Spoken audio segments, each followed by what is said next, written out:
people who think they are good, they are simply a suffering.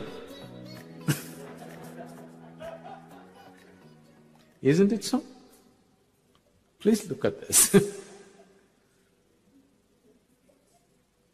Now, first of all, how did you become good?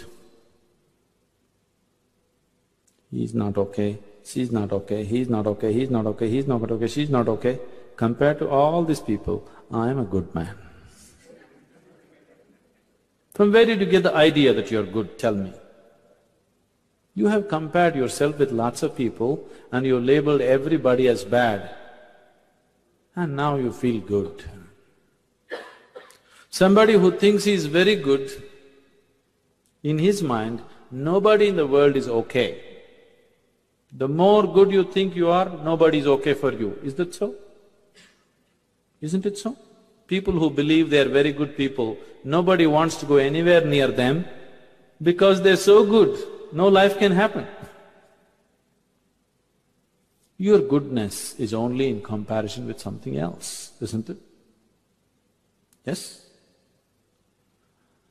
And you establishing yourself as good and making all these people are totally wretched people, then I am a really good man, isn't it? Isn't it so? Good people won't get anywhere, either in this world or in the other world. Can you take a joke? Do you have good digestion?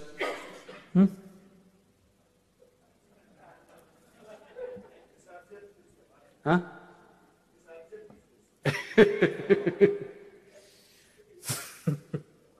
I'm not talking about that digestion. One day, in his previous life, Shankaran Pillai was a good man. After a brief illness, he died. Being a good man, he naturally went to heaven.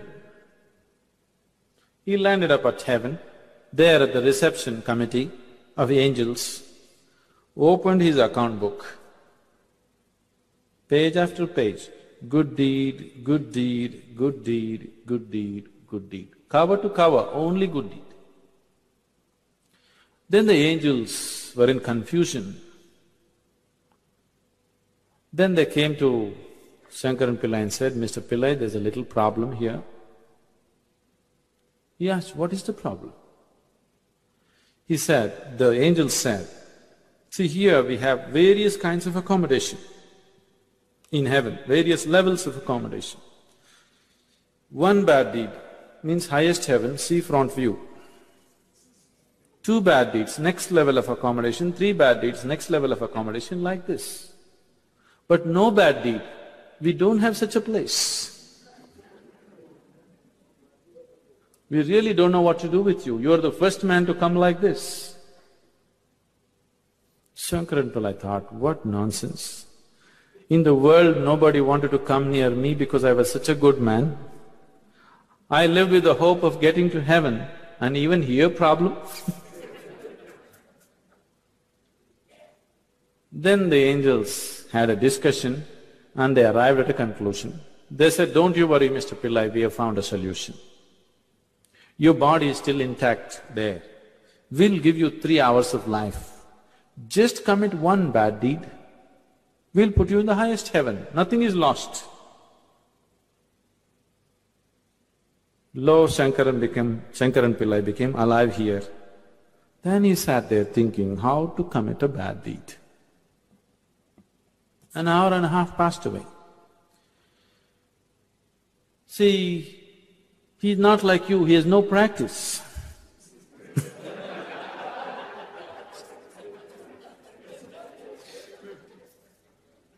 After an hour and a half, he remembered, in the neighborhood, there is a woman who is well beyond her prime, who's been casting inviting glances at him. He being a good man, he never looked that way. Now he thought, okay, adultery is a bad deed. Because after all, he's going to do whatever he is going to do just to go to heaven. So he went looking for the woman, he went and knocked on her door. She came and opened the door. When she opened the door, Shankaran Pillai said, I want you. Why, Mr. Pillai, just yesterday evening they told me, you're on your deathbed, what is this? He said, it doesn't matter, I want you. He went in, nature took over, things happened between them. He doesn't want to die in her house. Time is running out, so he told her, I need to go. And he came to the door. The woman came to see him off and she said, Mr. Pillai, do you know what a good deed you have done for me today? One more good deed. What to do? So good people will neither make it here nor there. It's not your goodness which liberates you. Your goodness is only in comparison with somebody else. Your goodness being in comparison with somebody else, it's not about goodness, it's a kind of sickness. It's just like right now people are going about like this. They are happy, they don't know what joy is. Their happiness is just that they have things that other people don't have. Isn't it?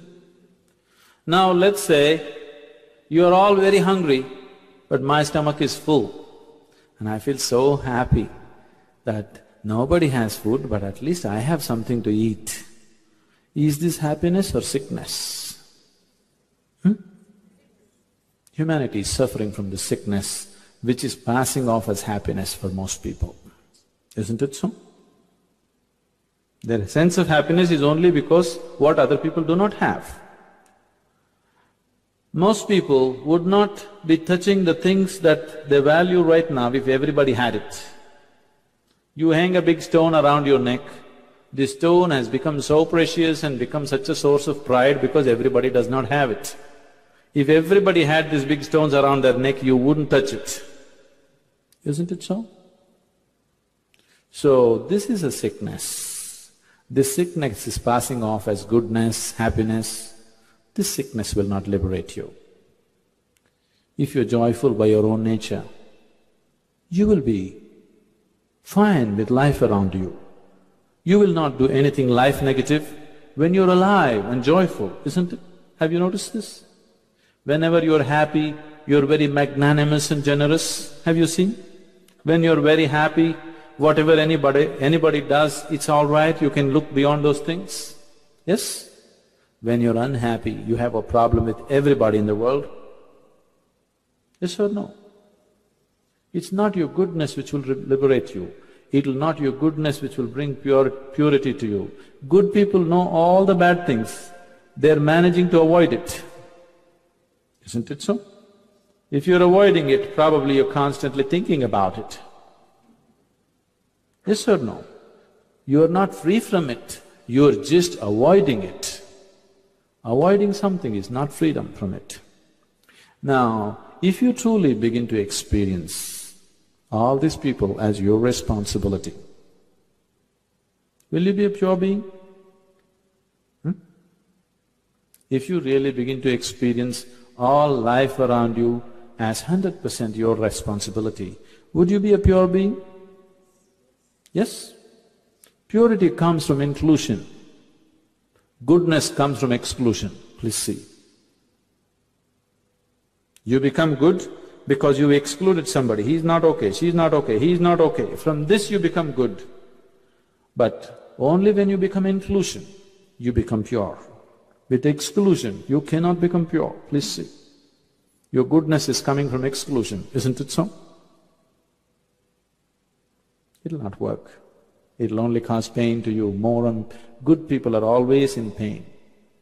They are wondering, I am such a good man but my business is not working properly. My neighbor is such an evil man but his business is going on well. Why God is not helping me? You're good but you're stupid, what to do? If you don't do the right thing, nothing works, isn't it so? Isn't it so? If you want some aspect of your life to work, you must understand how to make it work, otherwise it's not going to work.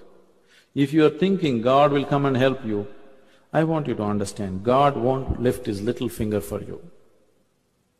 God, what you refer to as God, is Creator. As a Creator, He has done a fantastic job. Can you think of a better creation? You don't understand? Can you think of a better creation than what is there right now? No.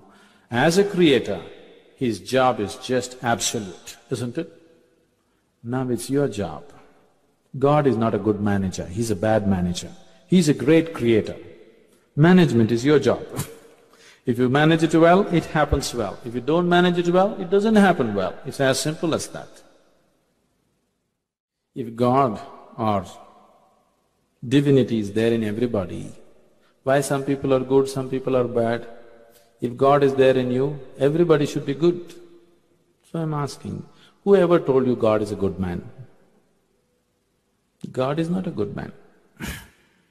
Is he bad? No, he's not bad. This good and bad is your problem. This good and bad problem is created by your mind because you have labeled everything as good and bad. This good and bad, right and wrong is all your nonsense, isn't it?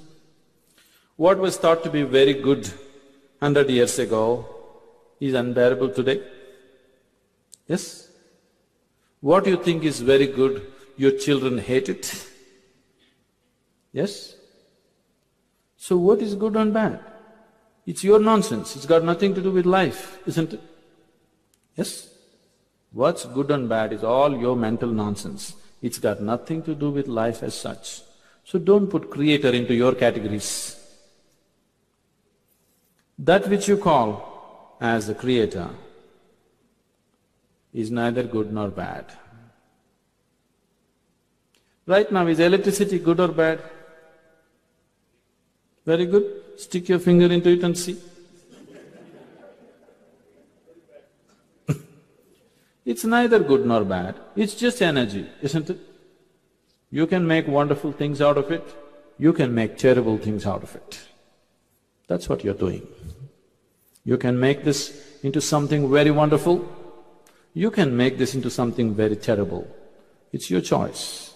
Whatever you have made out of it, whose responsibility is it? Whose responsibility is it? If you see I am responsible, would you make this into a terrible thing? Would you? You thought somebody else is responsible, so you made something terrible out of it. If you see this is 100% my responsibility, would you make this into something terrible or miserable? Would you? No. You think I'm like this because my father didn't bring me up properly. I'm like this because my teachers were not okay. I'm like this because my neighbor did this to me. You are like this because you are like this, that's all. If you see this is 100% my responsibility, you will make this into something really wonderful, isn't it so? You think something else is responsible, so you are becoming an accidental existence.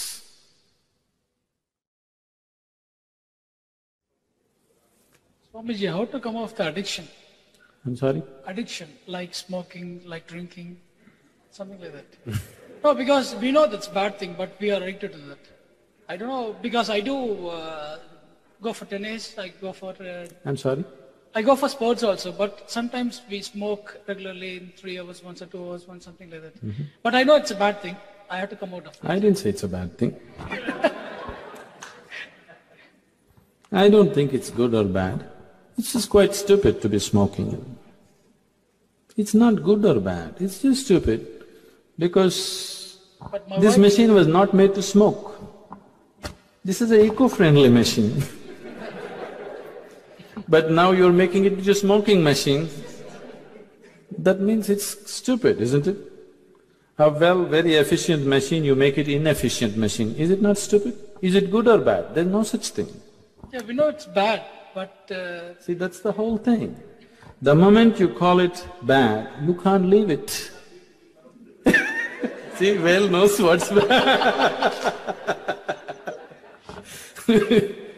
Why are you giving it titles that it is not? It's just stupid, that's all. If you see something as stupid, you can't be doing it every day. Somewhere You feel smarter than other people. Yes? No, because the taste. See, now slowly in the world, people have gotten against you. Just 10 years ago, if you blow it into somebody's face, you felt great, they felt stupid. Now the equation is reversed in last 10 years' time, isn't it? Isn't it so? So somewhere you thought it's a smart thing to do. When you were just 10-year-old kid, you wanted to suck in and blow it out into somebody's face. It felt like a smart thing to do. You tell me, smoking, a machine that doesn't smoke, to make it smoke. Right now we're working so hard to make our cars smoke less, isn't it? Enormous amount of research into fuels and engines and everything is going on to make our cars smoke less, isn't it? A non-smoking machine, if you make it smoke, is it stupid or intelligent? Stupid. Say it loudly. Stupid. That's all. If you see that, slowly it will drop off. Now there is a certain chemical factor to this. Your chemistry has become dependent on nicotine or caffeine or whatever. That way will change. You just see, you do Shambhavi Mahamudra, suddenly your whole system is so fired up. The need to smoke, the need to drink coffee, tea, everything just evaporates. Now if you do it, it's only for the pleasure of it. One day you feel like drinking coffee, you drink it. One day you feel like smoking, you smoke, that's up to you. But the compulsion will be taken away. The physiological dependence will be taken away. We'll do that with the practice. But first you see that it's stupid to do it.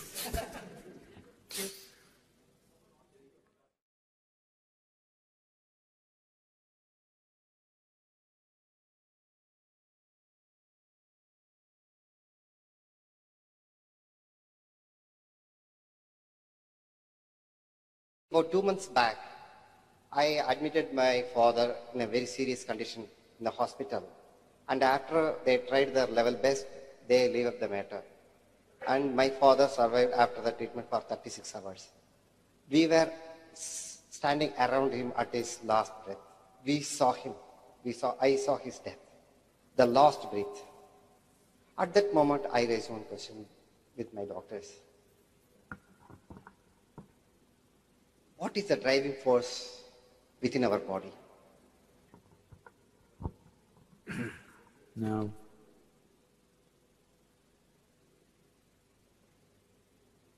what you call as my body is just a piece of earth that you picked up and now prancing around like this. Yes? It's just a piece of earth, isn't it?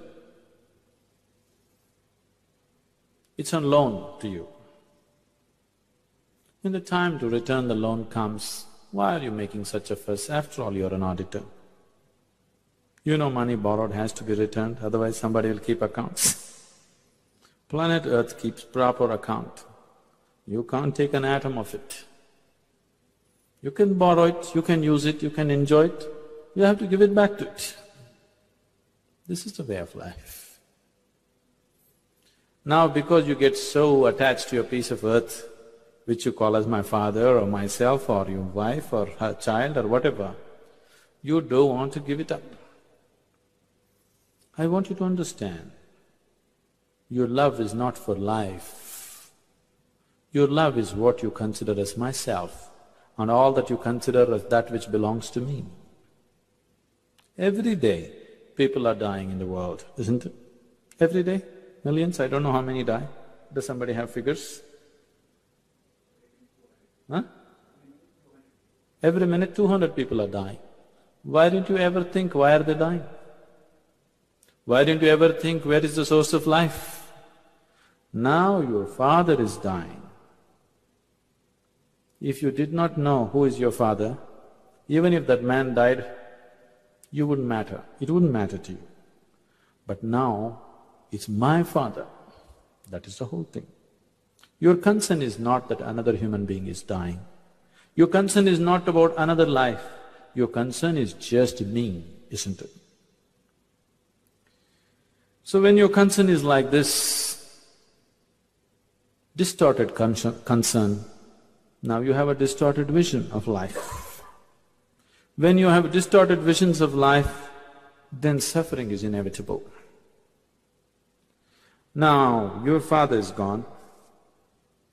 Yes, we would like to do everything to have our loved ones around us as long as possible,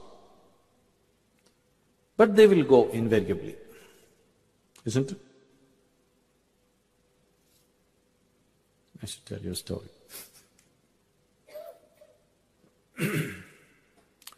Once, what's your name, Ravi? Ravi? Somebody like Ravi built a new house because it's there in this tradition that if they have a sage or a saint they bring them to their house so that their house is blessed. And they called a yogi to their house. The yogi came, they welcomed him like a king, treated him like a king, fed him well.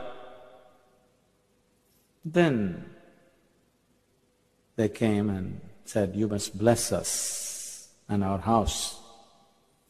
The yogi said, let your father die first, then you, and then your children." The man got really angry. "You idiot, we bring you home, we treat you like a king, we feed you, we give you gifts, and when I ask you to bless me, you're telling me my father should die first, then I should die, then my children should die?" And he is also afraid, because the yogi has said so, it may happen so. The yogi said, "What is wrong with what I said? Is it not good if your father dies first, then you, then your children? If you die before your father, is it good? Or if your children die before you, is it good? If your father should die first, then you should die, then your children should die. This is the natural order of life. Is that not how life should happen to you? Yes? So, your father should die, then you should die, then your children should die. This is the way of life. Because you are completely out of tune with life. You think your father should not die. Okay, instead of your father, if you die, things will be better? Or if your children die, will it be better? No, isn't it? This is the way it should happen. Yes, we do our best to keep our loved ones as far as possible, but when they have to go, you send them gracefully. And when you have to go, you also go gracefully. This doesn't belong to you. You just borrowed it, no interest. But every atom of it, you have to pay it back. That's the way it is. It's good if our fathers die before us, isn't it? It's not good if our children die before us, but our fathers should die before us. It's good. We don't wish it today. We want them a long life, but they must die one day, isn't it? This is what he meant when he said, your father should die first, then you, then your children. Because all the three forces should function in balance, then only there is life. If your father never dies, then your children should not be born. Isn't it so? If your children should be born and they should grow up and live, then your father should die and then you should also die, isn't it? If all our forefathers become alive now, can we live here? We'll anyway wish them dead. Isn't it so? Let's be honest. Yes? If all our forefathers, 25 generations of people, if they become alive now, do you want them? No, you'll wish them dead. So it's good what's happening. It's just that we have to manage it so that it doesn't become an aberration in our lives. It happens at the right time, isn't it? Can I contact my dead father? I'm sorry? Can I know where my dead father is right? Can you? Contact my father who was died 5 years ago. Now, I know this is coming from a certain emotion. I don't want to ridicule that, but I want you to understand. Your business with your father is only when he's embodied. What you have known as your father is just a certain body and a certain mind. You have not known anything else of your father, isn't it? Yes or no? Whatever you have known as your father is just a certain form of physical body and maybe certain aspects of his mind and emotion. Do you know anything else of your father? Because you do not know anything else of yourself, there is no question of knowing anything else of your father, isn't it? You may say, no, my father was a good soul. You don't know all these things, whether he is good soul or bad soul, whether he had one or not, you do not know. Maybe your father was a good-hearted man, maybe a gentle man, maybe a loving person, yes? Maybe very cruel to somebody else but nice to you, yes or no? Yes? Maybe very wicked out in the world but good to you. This is how you know your father. Which way we do not know. Maybe very wonderful the world and not so good to you, or the other way around, whatever. You know his little bit of thoughts, his emotions and his body to some extent. So once, when your father left, definitely he left his body here and went, isn't it? Once he left his body, you have no business with him. It doesn't matter how much emotion you have. Your business with him is over. I want you to understand this. Your business with them is only when they're alive. But when they're alive, you're not on talking terms with your father. When he dies, you want to contact him, don't do this to yourself. When they're around you, give yourself totally. Do everything that you could do. After they're gone, what are you going to do? Anyway they will go, today or tomorrow. Your father went 5 years ago, my father may go 5 years later, but they will go, isn't it? So when they are there, show all the involvement that you can. When they are there, you can't talk to them, you're angry with them, you can't look at them, you have no time for them. After they're gone, you want to go to heaven and talk to them. There's no email facility there.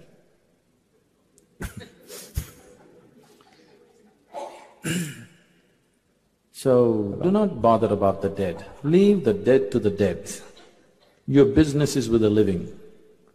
When your business is just with the living, make it a total business, Show involvement with life around you.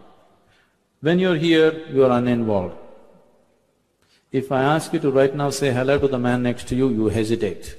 But you want to contact the dead, why? Show more involvement with life around you, then it's okay. The unborn and the dead are not your business now.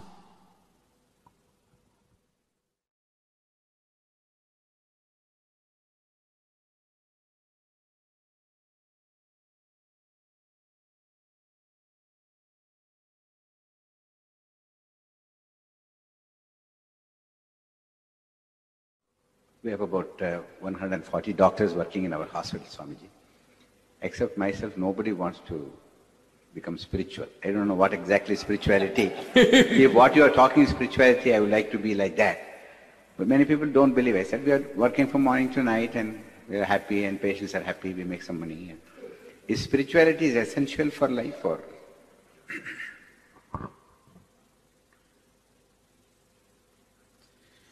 Now, is spirituality essential? Right now,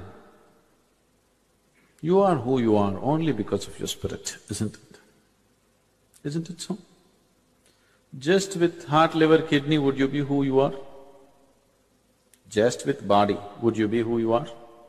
Just with this mass of flesh and bone, would you be who you are? The spirit in you is what makes you who you are, isn't it? So, is somebody spiritual, not spiritual? Everybody is spiritual, because everybody has a spirit. The question is just this, somebody has attended to his body well. Whoever kept his body well goes through the physical world well, isn't it?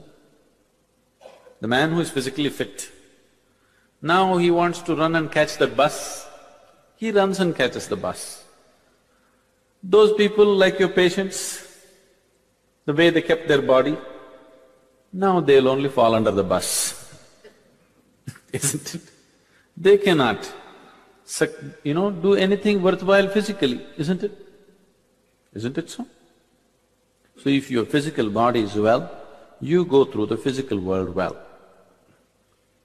If your mental capabilities are good, you go through the psychological phases of your life good, isn't it?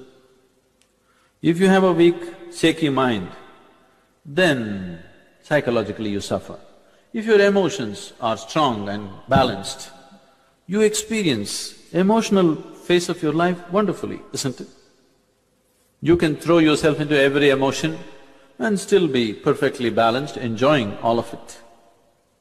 Similarly, if you have exercised your spirit and kept it well, you go through another dimension of your life well, without which you are nothing. Now, like you said, we are working, we are happy, our patients are happy. No, your patients are never happy. When they come, they are unhappy because they are not well. When they go, they are unhappy because they have to pay the bill. So patients are never happy.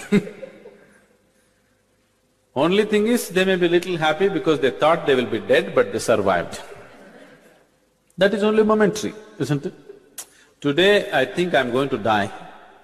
Suppose, even if it cost me that much money, I survived. I had a little bit of happiness today. But tomorrow morning, everything is same once again, isn't it?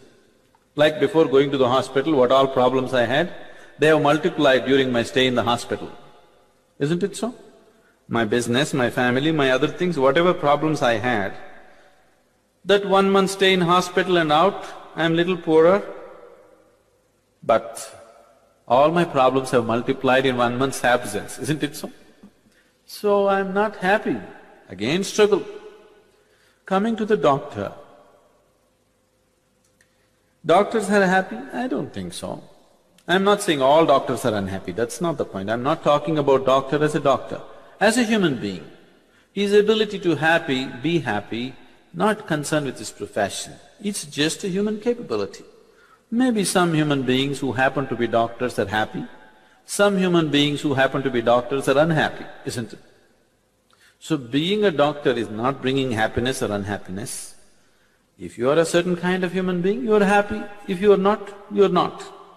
Either you're making yourself happy or unhappy, it depends on so many factors.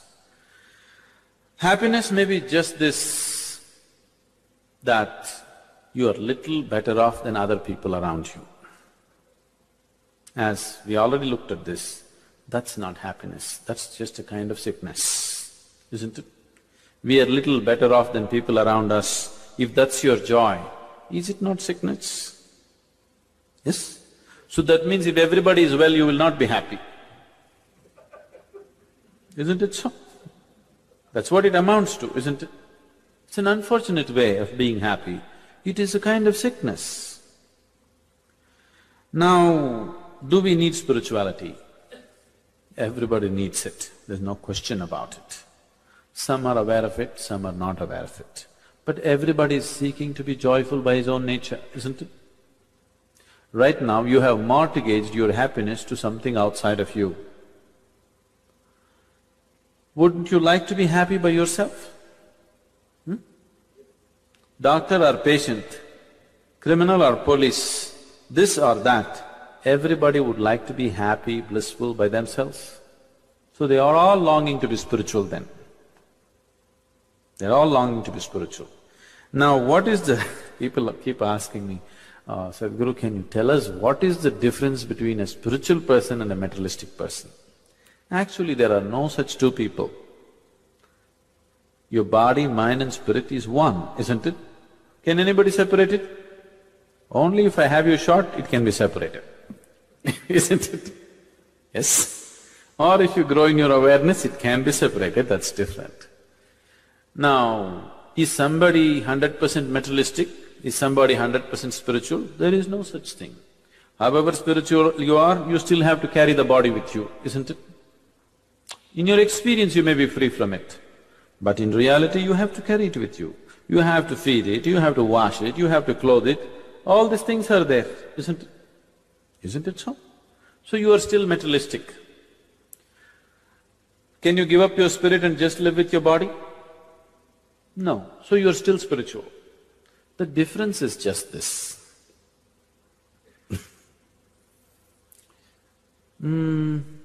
Materialistic people beg for everything in their life. Their happiness, they'll beg from somebody. Their love, they'll beg from somebody. Their peace, they'll beg from somebody. For everything that they need, most essential things in their life, they have to beg somebody, isn't it so? Only their food they earn, everything else they beg. A spiritual person, his love, his peace, his joy, everything he earns by himself, only his food he begs. If he wants to earn his food, that's no big deal, he will earn it. But right now he thinks it's not so important and he begs it. That's the difference. The only thing that people are earning is their food and clothing, isn't it? What else are they earning? See, just the simple process of life. After all, what is most of the humanity doing? Just eating, sleeping, reproducing, dying. This is all they're doing, isn't it? You may be believing I'm doing many things. If moment of death comes to you and you turn back and see, just see what you have done with your life. All you have done is simple, plain survival. In a complex mess, but simple, plain survival, isn't it? Just to survive and exist. See what's happening to human beings. Most people, as they age, they're becoming wounded. So much pain they have become, isn't it? With age, they are not becoming wise, they are becoming wounded. So, just the simple process which every worm, every insect, every dog and cat and bird goes through, to go through that process, human beings have become incapable. At the end of their lives, they're so hurt and pained about everything around them, isn't it? Are you exposed to people's pain and suffering on a daily basis?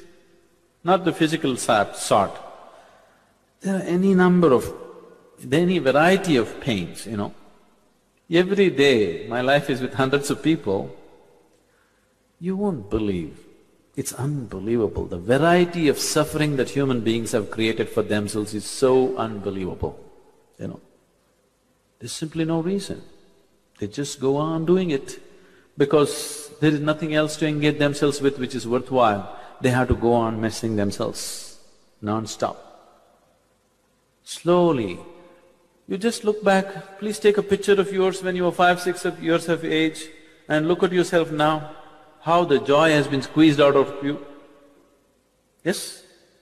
Simple process of living. You are not doing anything great, you are not trying to reach other worlds or anything, just existing and surviving, isn't it? For that, all this has happened. Is it worthwhile? Is it worthwhile causing all this pain to yourself just to eat, sleep, procreate and die one day? If you're on your deathbed, it won't mean anything. Anyway, do you know all of you will die one day? I am not wishing it upon you. I bless you with a long life. But do you know anyway you will die one day? Yes? Is it okay? Let's just imagine, the next moment is our death. Turn back and see, what have you got? What have you got to show as life, tell me? That moment is anyway going to come in our lives, isn't it so? Yes? Anyway it's going to come. Is it not time that we looked at it now, not tomorrow? Isn't it time that we looked at it right now and not tomorrow? Because you don't know if you will be here tomorrow. Is anybody here who's come with 24-hour guarantee card? No, we are hoping and aspiring, that's different. But do you have a guarantee card for 24 hours? No. It could be any moment, isn't it? So is it not important that we address it?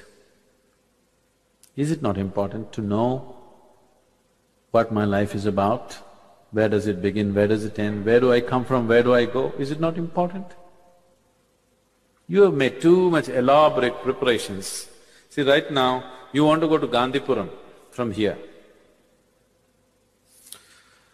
Do you book a seat on the bus 10 days ahead? Do you take a suitcase do you take a lunch box and water bottle and everything to go to Gandhipuram? No. You hop onto some bus and go. If there is nothing, you'll walk and go, isn't it? Now you want to do a long distance journey, very long. Now you book your tickets, prepare everything, take the food, take the water, whatever you may need on this long journey. You want to go to Antarctica, you want to take everything, isn't it possible? Now this is just like this. From your birth to death is just a short journey. You have made too much preparation, too much preparation. You have enough clothes to wear for 3 lifetimes, isn't it so? Isn't it so? Can you wear all those clothes in 1 lifetime? You have enough for 3 lifetimes. You have footwear for 8 lifetimes. And you are seeking liberation. I am not saying you should not enjoy the physical things around you.